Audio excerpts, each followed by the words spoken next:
It's basically been in the headlines almost every day that Amber has been trying desperately to twist the narrative about her and Johnny since it's been established that she can't do anything about the verdict. And I know we've seen some pretty intense moves by the actress, but nothing in the world is going to prepare you for lengths she has moved to now. So, what's the news on Amber once again trying to shift the narrative? At the beginning of this whole legal battle between Depp and his estranged wife, no one could have ever imagined that things would get this big. And the reason for that is because Depp had already been painted as the assaulter in the marriage by both the op-ed and the UK verdict. However, all of those factors became secondary when the actor emerged victorious in the 6-week-long battle here in the US. And if you want to get an idea of just how huge this was for the actor, you could look up specific hashtags on social media. And so as not to mix up things from when the trial was on, as our focus will only be on the post-trial phase, just look up his name on TikTok. I say TikTok because the actor only got on TikTok after the verdict, and at the moment, his name alone has over 30 billion hits on the platform. This, ladies and gentlemen, is the main reason Amber and her camp are doing everything in their power to overturn the narrative currently circulating about how the actor managed to defy all odds. The reason why this is even bigger at the moment is because in this case,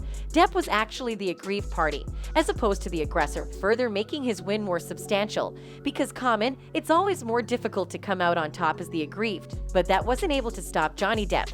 And this is also why Amber's new strategy to change the look of things will probably fail woefully. In their latest plan of attack, they, through the mainstream media outlets they control, are claiming misogyny is the reason Johnny Depp prevailed over his ex-wife Amber Heard in a US court. But guess what else has come with that? Yup, they have repeatedly lost the trust of their readers. Well, that response from the people was pretty expected, because we all saw what happened in the trial. And if you didn't, you don't even have to search so hard before you find videos of actual court moments that prove that Johnny's win was nothing short of fair. There were countless dramatic moments of Heard being cross-examined by the now famous lawyer Camille Vasquez, which gave millions around the world an answer to the only question that mattered. Was Amber Heard credible? If the court of public opinion could offer an edict, the answer was clearly no. As I mentioned earlier, you only had to follow the hashtags on TikTok to see that hashtag Justice for Johnny Depp content had been viewed more than 15 billion times, while hashtag I Stand With Amber Heard clips drew a measly 8.2 million. But on some legacy media outlets, the editorial support clearly swung in Heard's favor. Instead of analyzing the evidence as it was presented in the court,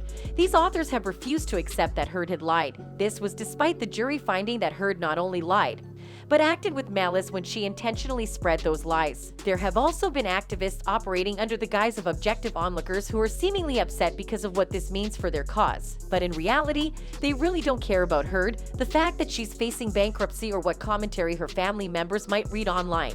They care that their cause has taken a hit. This huge revelation was made by one of Depp's most known supporter, that umbrella guy, and one of the reasons why this resonated with a lot of people is because he himself has actually gotten attacked repeatedly by Amber's team, and it even got to the point where they doxed him and revealed personal information about him and his family to the world. Talk about low blow. These are the kinds of measures Amber and her people are always going to resort to. Tell us, what do you think about them actually altering the media outlets?